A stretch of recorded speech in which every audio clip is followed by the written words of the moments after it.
Hello everyone, welcome back to your channel. ఇట్లు మీ లావణ్య. ఎలా ఉన్నారు మీరంతా? నేనైతే చాలా బాగున్నానండి. సో ముందుగా మీరు మన ఛానల్ని ఫస్ట్ టైం చూస్తున్నట్లయితే ఛానల్ని ప్లీజ్ సబ్స్క్రైబ్ చేసుకోండి అండ్ పక్కనే ఉన్న బెల్ ఐకాన్ క్లిక్ చేసి యాక్టివేట్లో ఉంచుకోండి. సో ఇంకా మీరు మన ప్రీవియస్ వీడియోస్ చూడకపోతే వెళ్ళి వెంటనే చూసేసేయండి, ఓకేనా? సో మీరు నా శారీ షాపింగ్, శ్రీమంతం శారీ షాపింగ్ అనే వీడియో చూసుంటే దాంట్లో నేను లాస్ట్ 3 శారీస్ అయితే సెలెక్ట్ చేసుకున్నాను. దాంట్లో ఒకటి తీసుకున్నాను అనమాట. సో నేను ఏది తీసుకుంటానో గెస్ట్ చేస్తే గెస్ట్ చేయండి, ఓకేనా? సో నిన్న నేను శారీ తీసుకున్నా కదా, అక్కడే మా చెల్లి కూడా తనకి బాగా నచ్చిన డ్రెస్ కనిపెడితే తీసేసుకుంది. ఇంకా పనిలో పని ఆ పిల్లకి సపరేట్గా షాపింగ్ చేయాల్సిన అవసరం లేకుండా ఒకేసారి షాపింగ్ అయితే చేసేసుకున్నాం అనమాట. ఇంకా బ్లౌజ్ స్టిచ్చింగ్కి ఇద్దాం అనుకునే లోపల నిన్న సండే కదా, సో షాప్స్ అన్నీ కూడా ఎర్లీగా క్లోజ్ చేశారు. ఇంకా సరే రేపు వెళ్దామని చెప్పాం. అంటే రేపంటే ఈరోజు అనమాట. సో ఇవాళ అమ్మ వస్తుంది, ఆఫ్టర్నూన్ అనమాట. ఇది 2:30 అవుతుంది టైం అయితే. సో ఇప్పుడు నేను తీసుకున్న శారీ అలాగే ఆది బ్లౌజ్ ఉంటుంది కదా, అది తీసుకొని మగ్గం వర్క్ వేస్తారు కదా, అక్కడికి వెళ్ళేసి మనకి నచ్చిన డిజైన్ చూసుకొని ఇచ్చేస్తే వాళ్ళు స్టిచ్చింగ్ చేసి ఇచ్చేస్తారనమాట. సో ఇవన్నీ ఏంటి అంటే ఒక 1 వీక్ ముందు చేసుకుంటే హడావిడి లేకుండా ఉంటుంది. అందుకోసం ఇప్పుడు వెళ్తున్నాము.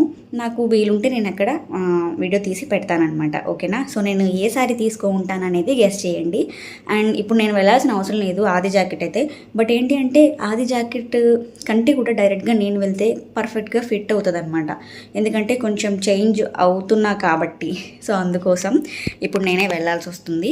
ఇంకా మళ్ళీ వాళ్ళు టక్మన్ ఆది బ్లౌజ్ అడుగుతారేమో అని అది కూడా క్యారీ చేస్తున్నాను సేఫ్టీ కోసం. సో ఇప్పుడు ఆ శారీ కూడా ఎట్లాగో ఫాల్ ఇవన్నీ కుట్టాలి కాబట్టి శారీ బ్లౌజ్ 2 కూడా తీసుకెళ్తున్నాను అనమాట.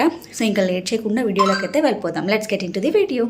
సో గాయస్, ఇదైతే కాపు వీధిలో కొత్తగా ఓపెన్ చేసిన బొటెక్ అనమాట. సో ఇక్కడికైతే వచ్చేసి మగ్గం డిజైన్స్ అయితే చూస్తున్నాను. ఫర్ ద ఫస్ట్ టైం కదా నేనైతే మగ్గం వర్క్ సెలెక్ట్ చేయడం. ఫస్ట్ నుంచి నాకు అంతా మా మమ్మీ చూసుకునేదనమాట. సో ఫస్ట్ టైం నేను వచ్చాను కాబట్టి కొంచెం కన్ఫ్యూజ్ అవుతున్నాను. సో వాళ్ళైతే వాళ్ళ దగ్గర ఉన్న డిజైన్స్ అన్నీ చూపిస్తున్నారు, కానీ నేనైతే కొంచెం కన్ఫ్యూజ్ అయ్యాను అనమాట. సో నాకు అక్కడ నచ్చలేదు. సరే ఇంకా వేరే దగ్గరకు వెళ్దాము అని చెప్పేసి నా ఫస్ట్ మగ్గం వర్క్ బ్లౌజ్ కుట్టించా కదా, అక్కడికైతే వెళ్ళామన్నమాట. అక్కడికి వెళ్ళి చాలా టైం తీసుకొని ఒక డిజైన్ సెలెక్ట్ చేసి ఇచ్చేసాను. మీకు ఇక్కడ ఫాస్ట్గా చూపించేసాను, కానీ లిటరల్లీ చాలా టైం అయితే తీసుకున్నాను అనమాట సెలెక్ట్ చేయడానికి. ఫైనల్లీ ఒక పెద్ద పని అయితే కంప్లీట్ అయిపోయింది. సో ఇప్పుడే మగ్గం వర్క్ అయితే బ్లౌజ్ ఇచ్చేసి వచ్చేసాము. ఒక 1 వీక్లో అంటే 5 డేస్లో ఇచ్చేస్తారు. మనం 1 వీక్ టైం చెప్పామన్నమాట. మనకి ఆ 1 వీక్ లోపే ఇచ్చేస్తారు. సో నేను చాలా ఎక్సైటెడ్గా ఉన్నా మగ్గం వర్క్ ఎట్లా వస్తుందా అని చెప్పి. ఫస్ట్ టైం నేను సెలెక్ట్ చేసి వేయించుకున్నాను అనమాట. సో బాగానే పడింది కాస్ట్ అయితే. సో చూద్దాం. సో ఇప్పటివరకు మీరు మన వీడియోని చూసినట్లయితే లైక్ చేయండి, షేర్ చేయండి, మన ఛానల్ని సబ్స్క్రైబ్ చేసుకోండి, ఓకేనా? నాకు మగ్గం వర్క్ బ్లౌజ్ వచ్చిన తర్వాత అప్పుడు నేను తీసుకున్న శారీ బ్లౌజ్ ఇవన్నీ చూపిస్తా, ఓకేనా? సో ఇంకొక వీడియోలో మళ్ళీ కలుసుకుందాం. అంతవరకు by by. This is your Lavanya signing off.